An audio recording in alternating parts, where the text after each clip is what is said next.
E a gente conversa em nosso estúdio com o Fábio Oliveira, que é professor de Direito. Ele é coordenador do Centro de Direito dos Animais da UFRJ. Fábio, muito bom dia. Obrigado. Oi, Fábio, bom dia. A gente terminou essa reportagem falando, né, da pena, né, que a punição às vezes é muito branda, né? Maus tratos por si só já é crime, os atos de abuso contra animais também, se eu não me engano, configura crime ambiental. Se a gente juntar tudo isso, a gente pode deixar a pena mais pesada, porque hoje que a gente vê uma pessoa praticando maus tratos sem medo nenhum de punição legal. A Lei 9.605 de 98, que é a Lei de Crimes Ambientais, no artigo 32 tipifica a conduta de maus tratos. É um crime denominado de menor potencial ofensivo. O crime de menor potencial ofensivo é aquele considerado de menor relevância. O bem jurídico protegido é considerado de menor relevância. Isso significa que a conduta criminalizada é passível de transação penal, que em suma é um acordo que se faz e a pessoa efetivamente não é presa, pelo menos como regra geral. Há uma discussão sobre a necessidade de elevação da pena para que se proteja o bem jurídico de maneira mais adequada. Realmente há um sentimento de impunidade em relação a maus tratos, né? A conduta tipificada na Lei 9.605 também prevê uma outra categoria, que é a categoria de abuso. A ideia de maus tratos converge com o conceito de crueldade, que está previsto na Constituição brasileira. E existe uma série de condutas, como mencionadas na reportagem. Fábio, a gente convida o nosso assinante para participar desse debate. Você pode entrar no nosso site e deixar lá uma pergunta ou então uma história, o seu comentário a respeito desse assunto. Nosso endereço é g1.com.br/globonews. Lá em São Paulo, desde há mais de 100 anos, existe a UIPA, que é a União Internacional Protetora dos Animais. Hoje, ela abriga 1.300 animais entre cães e gatos. E todos eles chegaram à UIPA depois de denúncias de maus tratos, acidentes ou abandono. Quem está lá é Ana Paula Couto, que hoje saiu do estúdio e foi ver de perto como é que funciona esse trabalho. Oi, Ana, o curioso é que casos de abandono de animais aumentam muito no verão, né? Qual a explicação que os especialistas daí dão para isso? Bom dia para você. Bom dia, Raquel. Triste estatística, né, Raquel? É o seguinte, nessa época de fim de ano e no verão, dobra o número de cachorros abandonados, de animais abandonados no Brasil. A explicação é simples. Os donos viajam, não tem com quem deixar ou não querem pagar um hotel para esses animaizinhos e acabam abandonando eles à própria sorte. E o pior dessa história, a nota triste dessa história, é que grande parte deles morre poucos dias depois do abandono. Por quê? Porque eles sentem fome, acabam comendo ratos, restos de comida, sentem sede e acabam bebendo água suja de esgoto, o que faz com que eles adoeçam e morram. E muitos deles também são vítimas de atropelamentos e maus tratos de pessoas cruéis. Essa é a realidade da maioria dos cachorrinhos e dos gatos que é deixada na rua. Os que dão sorte são recolhidos por ONGs, que nem essa que nós estamos aqui na Zona Norte de São Paulo, que cuidam deles e tentam encontrar uma nova família.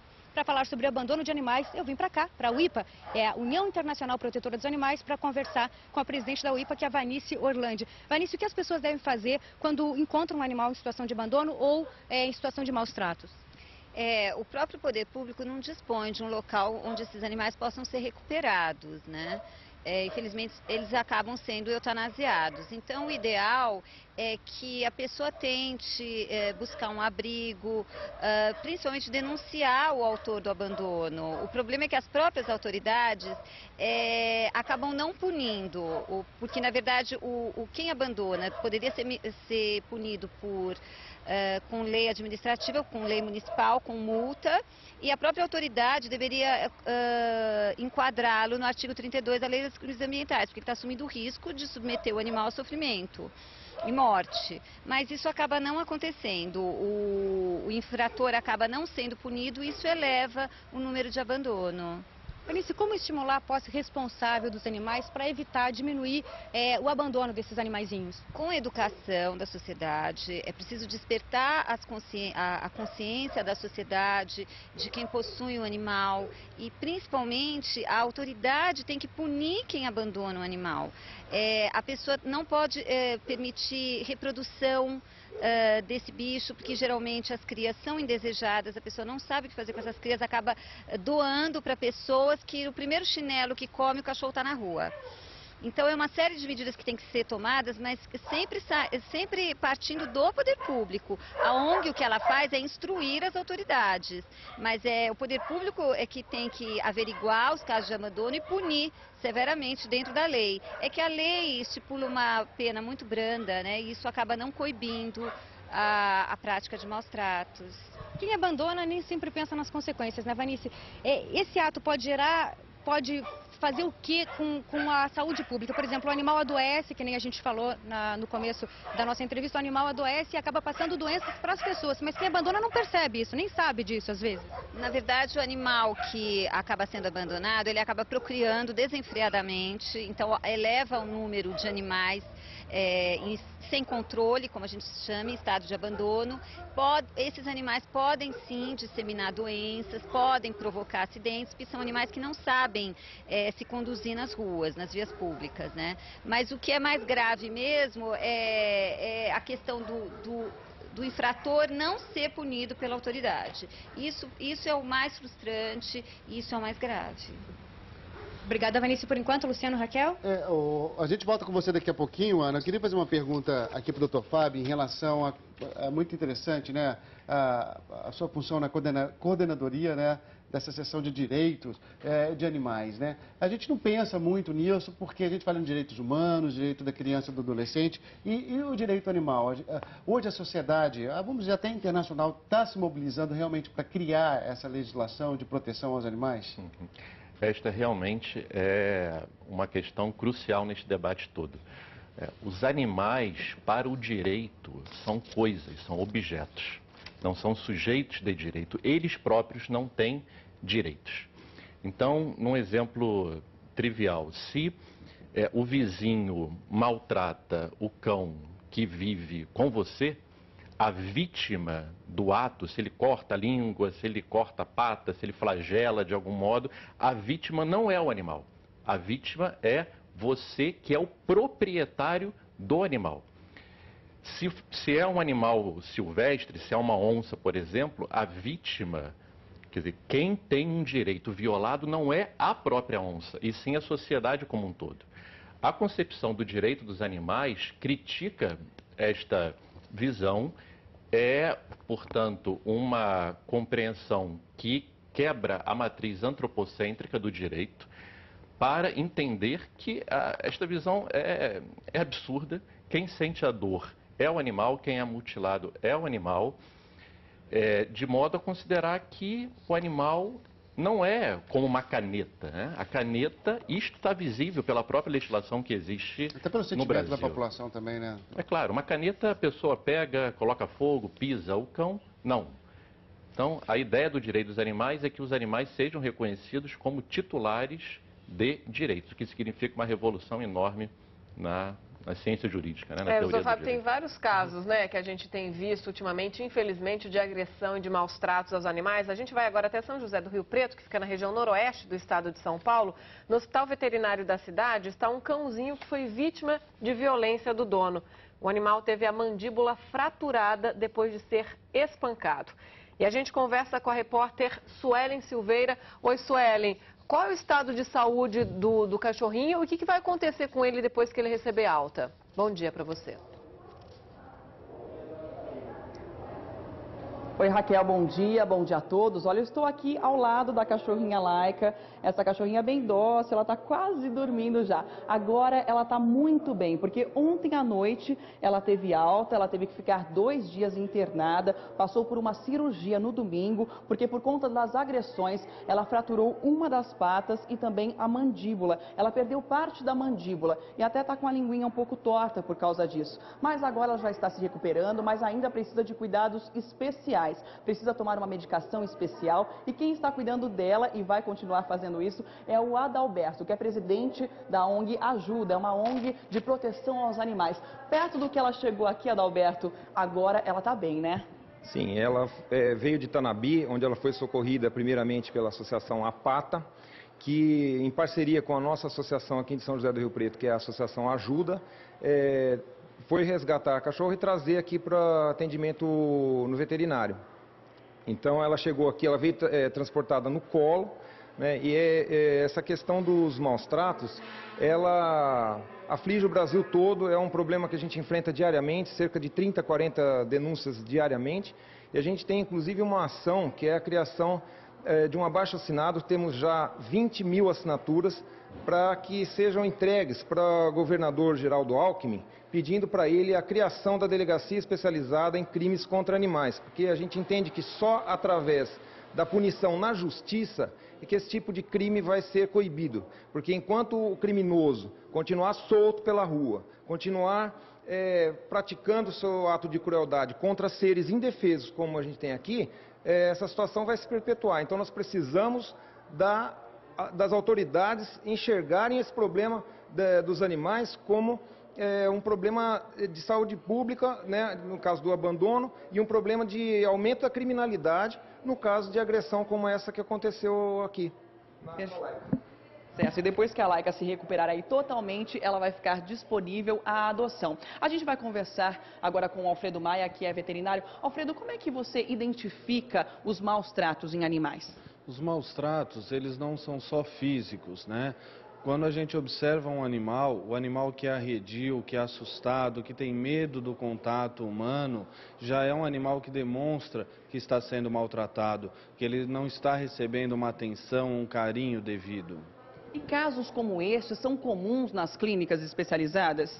São, esses casos são muito comuns, não só na nossa cidade, mas no Brasil todo. Animais são abandonados à beira de estradas, em ruas, na porta de hospitais veterinários, em centros de zoonoses, simplesmente porque o seu dono ou cansou desse animal ou se recusa a tratar esse animal quando ele tem algum problema. E o que a gente percebe da maioria desses casos é que os donos eles acabam descontando o nervosismo no animal. Como a Laika, por exemplo, que teria aí mordido o celular do dono e ele deu pauladas, socos na cachorrinha, né? Isso não é possível, não pode acontecer de jeito nenhum. Isso é totalmente inconcebível, né? Um cachorro faz arte, uma criança faz arte, nós quando éramos pequenos fazíamos arte. Então essa punição física, isso a gente não faz nem com um criminoso. Um criminoso que comete um crime, ele é punido pela justiça, mas esse espancamento, essa agressividade, esses maus tratos, não se faz com nenhum criminoso, quanto mais com um animal. E não são só os cachorros que sofrem isso não. Ontem mesmo nós fizemos uma matéria uma reportagem falando sobre um carneirinho que também sofreu maus tratos. Sim, são vários tipos de animais que recebem esses maus tratos, esse abandono. Na nossa região, principalmente na época da seca, os bovinos são abandonados, o proprietário não prepara uma alimentação e esses animais simplesmente morrem de fome. Muito obrigada pelas suas informações. É importante a gente lembrar sempre que os maus tratos é crime e todas as pessoas que presenciarem situações como essas devem denunciar a polícia militar. Voltamos ao estúdio. Suelen, obrigado. É realmente muito triste ver uma imagem dessa, né? A Laika, ela teve a mandíbula quebrada. Olha a tristeza na feição, né? Na expressão de tristeza desse cachorro. Quer dizer, o maltrato, os maus tratos aí, no caso, não eram só físicos. Com certeza, traz realmente um trauma emocional. Vai precisar, além do tratamento médico, claro, de muito carinho aí para se recuperar. Então, obrigado, Suelen Oliveira, obrigado também à TV Tem aí de Rio Preto. A gente continua nosso giro ao vivo. A gente vai agora ver um outro caso, dessa vez na Grande Vitória. A polícia investiga quem teria abandonado os corpos de 28 cães num terreno baldio. Foram os moradores da região que denunciaram esse abandono no fim de semana. A gente vai ao vivo até o município da Serra com o repórter Bruno Faustino, que tem outras informações sobre esse caso, né, Bruno? Bom dia para você. Olá, Luciano, bom dia a todos. Os animais foram encontrados nesse terreno aqui, um terreno baldio, aqui no município da Serra, no bairro Novo Horizonte, na Grande Vitória. Aqui foram jogados corpos de 28 cachorros, como você disse, cães de pequeno porte, cães de grande porte, alguns animais de raça, outros sem raça definida, o famoso vira-lata. A doutora Carla Cavalcante, que é médica veterinária da Vigilância Ambiental aqui do município, esteve no local no fim de semana, recolheu alguns animais. Doutora, esses animais apresentavam sinais de maus tratos? Bom dia para a senhora. Bom dia. A avaliação, assim, não foi possível uma avaliação mais profunda, porque os animais já se encontravam num estado de decomposição avançado. Mas, assim, sinais exteriores de maus tratos não foi observado. O que a gente pôde observar, o que chamou a atenção, né, em um animal foi que apresentava o membro anterior, né, a patinha, com um raspado, né, no pelo, que é um procedimento que se utiliza para facilitar o acesso venoso, para administrar medicação e soro. Isso a gente pode afirmar que esses animais podem ter passado por alguma clínica veterinária? Pode ter passado por algum procedimento clínico numa clínica veterinária. Agora, isso não significa que eles tiveram maus tratos, mas crueldade sim, né, doutora? Eu acho que uma situação dessa, né, é um desrespeito de qualquer forma com o animal, né, que é um ser vivo e que mesmo depois de morto ele merece ser tratado com respeito, seu corpo, e ter a destinação adequada, né, certo? Aqui no município da Serra, essa tragédia poderia ter sido evitada, doutora? Poderia, porque o município da Serra tem um serviço, né, que faz o recolhimento de resíduos hospitalares e animais mortos, né? Então, esse serviço sendo acionado, ele recolhe e leva para a destinação que seria ambientalmente correta, que é o aterro sanitário. Como é que faz para ter acesso a esse telefone, a esse serviço? Pode ligar para a Vigilância Ambiental, que é o 3281-9288, né, e solicitar, se for animal de grande porte, um equino, também faz esse recolhimento. Doutora Carla Cavalcante, médica veterinária da Vigilância Ambiental, muito obrigado pela participação aqui com a gente. Só lembrando que a polícia está investigando o caso, eu mesmo liguei para o delegado responsável, né, pelas investigações da Delegacia de Meio Ambiente. Ele me informou que hoje à tarde vai ouvir donos de clínicas veterinárias da Grande Vitória para saber de onde vieram esses animais. Então, ao longo da semana, a gente vai ter mais notícias. Raquel, Luciano, com vocês. Ok, Bruno, obrigada pelas informações. A gente agradece também a doutora Carla e agradece muito a participação do pessoal aí da TV Gazeta de Vitória com essas informações. E a gente segue agora lá em São Paulo com a Ana Paula. Ana. Raquel, aqui na União Protetora de Animais de São Paulo, 99% dos cães e gatos que vêm para cá são vítimas de maus tratos também. E aí a gente vai mostrar, eu e a doutora Patrícia Martins, que está aqui do meu lado, a veterinária, nós vamos mostrar 2 casos de vítimas de maus tratos que vieram para cá há pouco tempo e estão se recuperando muito bem, graças a Deus, né, doutora? Conta a história deles pra gente. Isso. Esses 2 cachorrinhos, né, o pretinho, ele foi recolhido pela UIPA, vítima de atropelamento. Ele chegou com um membro anterior com fratura exposta, né, na verdade com perda parcial do membro, e aqui na UIPA a gente teve que fazer a amputação total do membro, e graças a Deus hoje ele já está bem, disponível para adoção, se adaptou super bem e feliz. Já o branquinho, ele é um animal que ele sofreu um maus tratos típico, né, que muita gente pensa que o maus tratos é só, infelizmente, o que a gente está mostrando aí, mas esse animal é um animal que estava preso, acorrentado numa corrente muito pequena, bastante apertada, então vocês podem ver como machucou o pescocinho dele. Vem, branquinho, vem. Olha só. Então, assim, isso é um típico caso de maus tratos que muita gente às vezes não considera. Então, manter um animal no espaço, né, tão pequeno, acorrentado, também é maus tratos, mas graças a Deus hoje também ele já está disponível para adoção. Ele é muito dócil e está aqui para quem quiser adotar. Doutora, e como o cachorrinho se recupera do trauma do abandono? Há casos de cachorrinhos que entram em depressão, que morrem de tristeza, isso é um fato, né? Isso, na verdade, assim, um animal, ele tem como líder da matina o proprietário, né? Da matilha. Então, o que acontece? Quando um animalzinho, ele chega na UIPA por abandono, ele é um animal extremamente arredio. Tem animais que chegam a ter a gente chama de síndrome da separação. Eles apresentam vômitos, diarreia, tremores, salivação. Então, assim, é um sofrimento bastante intenso para o animal. Tem animais que demoram um tempo maior para se recuperar e precisam, né, de muito cuidado, muito carinho, mas todos se adaptam e eu tenho certeza que eu só tenho um pouco de paciência com eles, que eles demonstram depois toda a felicidade, todo o agradecimento ao proprietário. Como se reverte a aflição? Pode falar, Raquel. Oi, Ana, eu queria fazer uma pergunta para ela, essas imagens tão bonitinhas desses cachorrinhos, né, esperando aí uma nova família, uma adoção. Eu queria perguntar para ela se há grande chance desses cachorros serem adotados, quantos são realmente adotados e se a maior parte deles sobrevive depois dos maus tratos e depois de passar aí pelos cuidados de vocês. Assim, dependendo do estado do animal, aqui na UIPA a gente faz um tratamento intensivo, né? E todos os animais, quando eles chegam aqui, eles são todos feitos um protocolo. Então, dependendo do estado do animal, eles são vacinados, vermifugados e castrados. Quando eles estão muito debilitados, primeiro é feito o tratamento. Infelizmente, o número de abandonos é bem maior o número de adoções.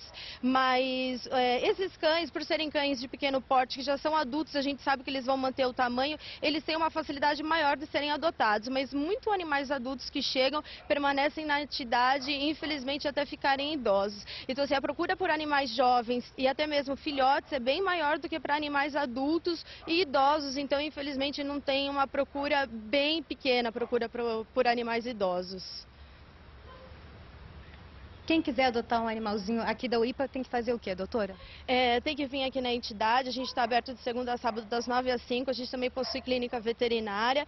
Chegando na entidade vai responder um questionário e nós vamos avaliar. Se esse questionário a gente considerar que é um proprietário apto para uma adoção, ele visita o abrigo. Aí escolhendo o animal, ele passa por uma consulta, a gente faz o acompanhamento. É importante ressaltar que todos os animais que são liberados são castrados, né? A castração faz parte da posse responsável. E aí esse acompanhamento do animal vai sendo feito na residência. A gente tem voluntários que fazem esse trabalho de visitar os animais. E a própria pessoa, quando adota, graças a Deus, a grande maioria continua trazendo os animais para consulta aqui na clínica.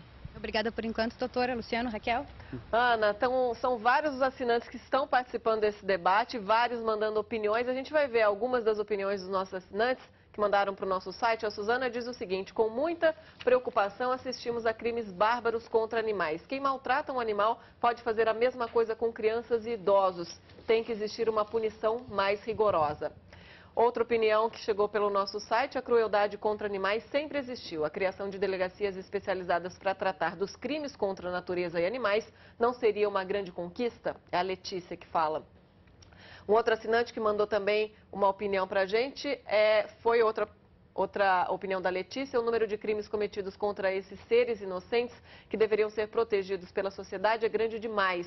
Alguma coisa precisa ser feita, não só pelos animais e por quem os protege e defende, mas pela sociedade como um todo. Bom, então, Fábio, primeiro, em relação a um dos comentários, né? Quais são as chances de serem criadas mesmo delegacias especializadas de combate para crimes contra os animais? E qual é o dever da polícia, que diante de tanta violência comum, quer dizer, violência de uma forma geral no país todo, esses crimes contra animais não ficam colocados em segundo plano pelos próprios delegados? Sim, acontece isto, infelizmente. Há um movimento nesse sentido, tanto em relação a delegacias, quanto várias especializadas no Poder Judiciário. É obrigação da polícia, quer dizer, a pessoa pode ir diretamente a uma delegacia policial, não precisa ser necessariamente uma delegacia especializada. Pode recorrer à Polícia Militar, discar 190... e dar notícia crime, né? Agora, ocorre que o conceito de maus tratos é um conceito problemático, é um conceito que comporta alguma relatividade, assim. O Supremo Tribunal Federal teve oportunidade já de declarar a farra do boi, que é um costume bizarro, que é melhor denominado de farra com o boi, porque o boi não está se divertindo, declarou inconstitucional. Declarou também uma lei do Rio de Janeiro que disciplinava a rinha de galo inconstitucional por maus tratos. Agora, existe uma série de outras condutas que devem ser pensadas aqui, né? Por exemplo, prender um pássaro numa gaiola. Uma cacatua, por exemplo, como até há pouco tempo estava na porta de um salão de beleza do Rio de Janeiro. 70 anos presa numa gaiola. Isso não é maus tratos? O que aconteceu com um bezerro num rodeio recente, em Barretos, que ficou tetraplégico e foi morto, em razão da prova que foi submetida? Não é maus tratos, não é abuso. Então, esta é a discussão que a gente precisa fazer. E dizer que aquele animal que teve a pata imputada, ele próprio teve um direito violado.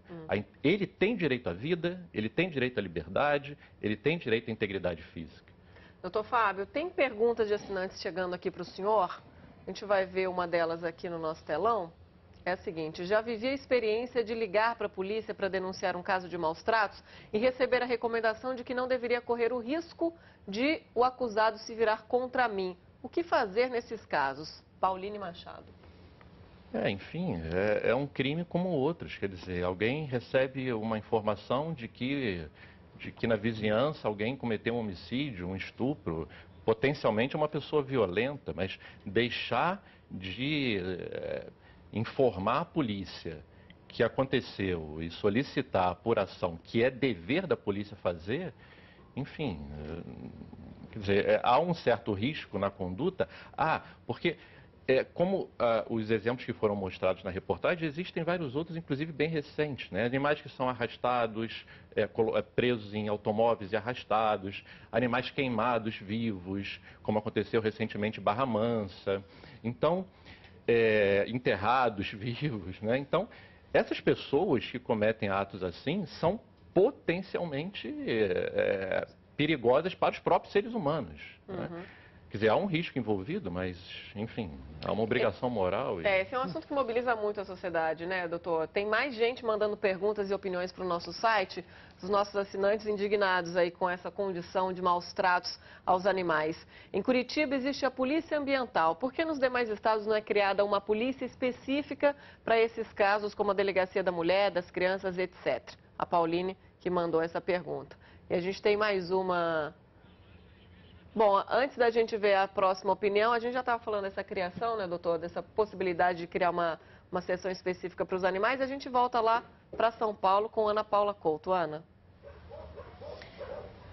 Doutora Patrícia, de tempos em tempos vira moda, né, ter um animalzinho de uma determinada raça e aí as pessoas compram um animal por impulso e depois se arrependem e acabam abandonando esse animal.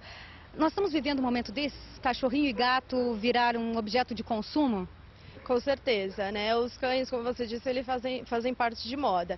Então, assim, o cão que há 8 anos, ou 10 anos atrás estava na moda, era o Pitbull, que vem hoje como um vilão, né? De acidentes, de ataques. Mas o Pitbull, justamente quem não pode ter um animal de grande porte, é o que mais busca esse animal. E aí, com o passar do tempo, vê que é um animal que precisa de um espaço muito grande, de atividade física, acaba abandonando esse animal.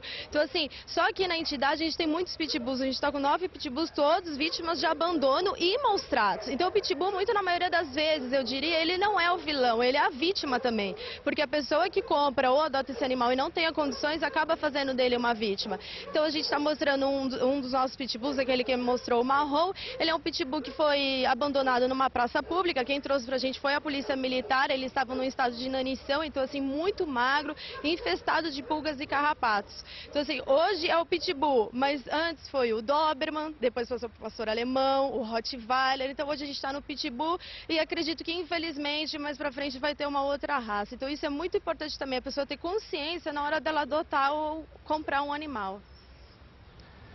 Ok, Ana, vou fazer mais uma pergunta aqui para o Dr. Fábio. Dr. Fábio, já que não existe uma legislação específica sobre o direito dos animais, mas a gente sabe que existe uma linha do direito tendendo para isso, como é o caso do senhor, por exemplo, a gente pode já esperar decisões a favor nessa linha de direito mesmo, considerando que os animais são seres e têm direitos, não são coisas? E só complementando, se as multas são realmente aplicadas, se essa lei vai ser realmente aplicada, porque parece que a pessoa abandona o bicho, maltrata, abandona e ninguém sabe quem é o dono. Quer dizer, as pessoas são punidas por isso ou não? Pois a compreensão de que os animais são titulares de direitos é uma compreensão que não é propriamente recente, mas é uma compreensão que entra em choque com a visão tradicional e a visão mais comum, assim, a percepção majoritária. Há uma tendência realmente nesta linha. Por exemplo, a Constituição da Bolívia, muito recente, diz expressamente que os animais têm direito ao meio ambiente ecologicamente equilibrado. Os próprios animais têm este direito.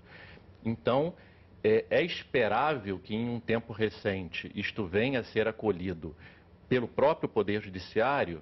É esperável. Existem iniciativas neste sentido? Existem, no Brasil e fora do Brasil, inclusive. Mas encontram uma resistência muito grande porque, né, normalmente se fala em dignidade humana, em direitos humanos.